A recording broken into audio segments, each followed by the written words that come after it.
maintenant, qu'est-ce qu'on va faire?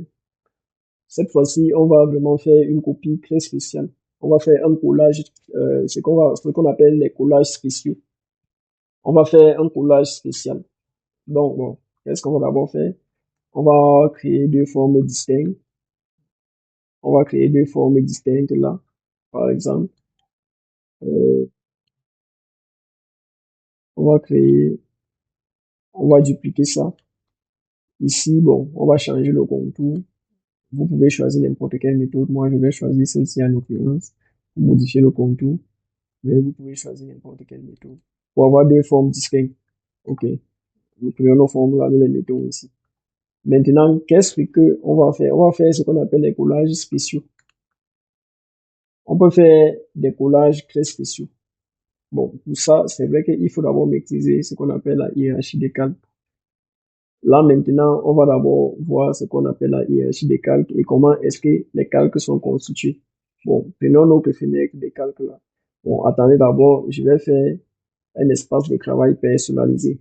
Vous pouvez personnaliser votre espace de travail grâce aux méthodes d'ancrage et de désancrage des panneaux. Vous voyez là, bon, vous pouvez aussi activer des fenêtres à partir d'ici. Vous voyez, à partir d'ici, vous voyez là, on a des espaces de travail prédéfinis. Nous avons des espaces de travail prédéfinis que Illustrator nous propose. Maintenant, on peut créer nos propres espaces de travail. Si je viens là, par exemple, je clique sur nouvel espace de travail. Je vais mettre, par exemple, je vais mettre, on va mettre le son. On va mettre, par exemple, le son. Espace de travail, le son. OK. Vous voyez que là, ça nous crée un espace de travail, le son. Sauf que là, ça a pris par défaut les paramètres qui étaient actifs dans mon ancien espace de travail, mais c'est pas ça que je veux. Par exemple, ça, lui, couleur, lui, je vais l'utiliser. Je ne veux pas nuancer, par exemple.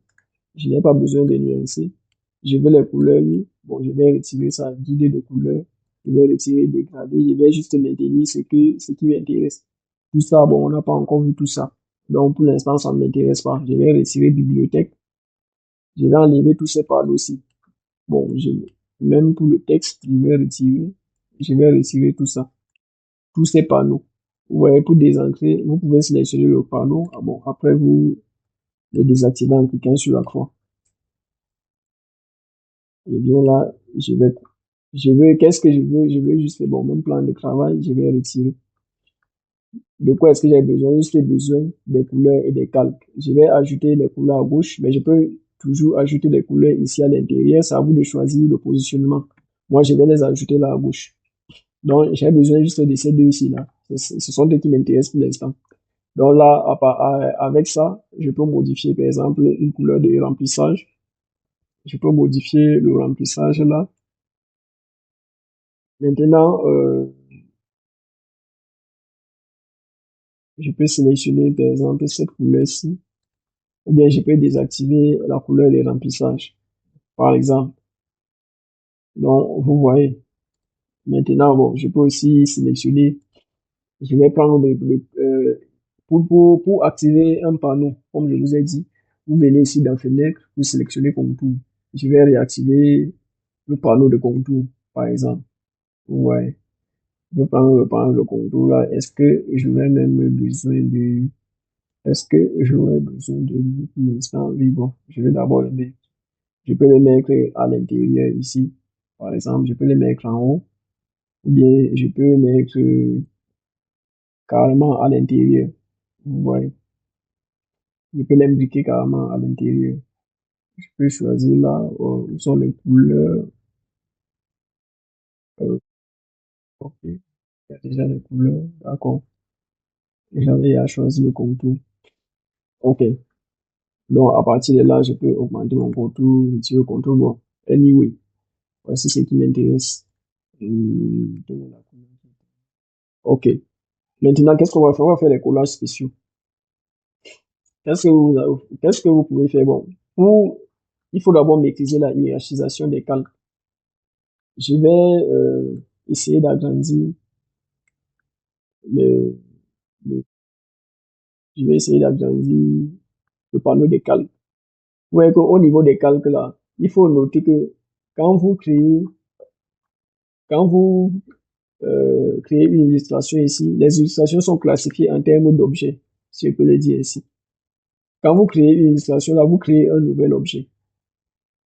Vous créez un nouvel objet. Si je duplique là, ça veut dire que j'ai créé un nouvel objet. Ça veut dire que là, j'ai trois objets dans ma scène de travail. Et maintenant, ils sont superposés. Ils ne sont pas au même niveau. Il y a ceux qui sont en haut et ceux qui sont en bas. Il y a ce qui est plus haut et ce qui est plus bas. Vous voyez que si elle est superpose là, il y a un qui va masquer l'autre. Vous voyez que celui-ci, il va masquer celui-ci. Si elle superpose maintenant les croix, vous voyez que celui-ci, il masque les deux autres. Ça veut dire que celui-ci est au premier plan. C'est ce qu'on va dire, que celui-ci est au premier plan. Et celui-ci, vu qu'il est le dernier, tout le monde est le masque. On va dire qu'il est en arrière-plan. Donc, si on doit classifier, on va classifier comme ça. Voici premier plan, celui-ci au milieu et celui-ci est en arrière-plan. Ça veut dire qu'il est au fond. Maintenant, c'est organisé comment dans les calques. Vous voyez, si on déroule les calques là, regardez, vous voyez effectivement c'est celui-ci qui est au premier plan. Quand on le sélectionne là, vous voyez que si vous le sélectionnez là, vous voyez le deuxième. Si on sélectionne le deuxième, voici le deuxième. Bon, on va lui donner une couleur distincte pour que vous puissiez bien remarquer. Voilà par exemple le deuxième. On va prendre là, on va changer le contour. On va changer son contour. OK. Vous voyez que là, le voici. Voici le deuxième. Et voici celui qui est en arrière-plan. Donc, celui qui est en arrière-plan, c'est celui qui a le calque, on va dire, le calque le plus bas dans la hiérarchie. Et celui qui est au premier plan, c'est celui qui a le calque le plus haut dans la hiérarchie. Donc, en termes de hiérarchie, on part visuellement du haut vers le bas, en prenant en compte que dans notre système de lecture, on lit de la gauche en haut vers la droite en bas. Donc, là, on va dire qu'on part du haut vers le bas. Mais si vous lisez de bas en haut, on va dire qu'on part du bas en haut, du bas vers le haut. Donc, celui-ci est au premier plan. Vous voyez que celui-ci est au premier plan, celui-ci au second plan, et celui-ci est en arrière-plan. On peut intervertir on peut intervertir la hiérarchie de ces calques-ci. Vous voyez que si je prends ce calque-ci là, c'est pareil. Notez juste que ça, c'est une représentation visuelle de ce qui se passe ici là, dans la scène de travail. C'est une représentation, on veut dire, dématérialisée, ou bien du moins une représentation avancée de ce qui se passe ici dans la scène de travail. Ou on peut dire une autre représentation de ce qui se passe dans la scène de travail. Vous voyez que là, sans toucher un élément ici dans la scène de travail, je peux directement les manipuler ici. Si je prends ce bleu ici, je l'envoie ici. Vous voyez que là, lui, c'est lui qui passe maintenant au second plan. Vous voyez que maintenant, celui-ci, avec le contour violet là, c'est lui qui est au premier plan. Il va masquer tous les autres. Aucun d'entre eux ne peut passer devant lui. Vous voyez que si on met là, si on vient, on remet la personne ne peut le masquer. Il masque tout le monde parce qu'il est en avant-plan. Il est au premier plan, je veux dire. Or que celui-ci, tout le monde aussi le masque parce qu'il est en arrière-plan. Mais je peux choisir de le mettre au premier plan. Vous voyez que si je sélectionne le calque à partir d'ici et je l'envoie au premier plan, vous voyez que lui maintenant c'est lui qui va passer devant et il va masquer tous les autres. Donc c'est ça la hiérarchie des calques et il faut bien comprendre ça. Voilà. Vous voyez qu'à partir d'ici, vous avez une représentation de ce qui se passe dans l'espace de travail.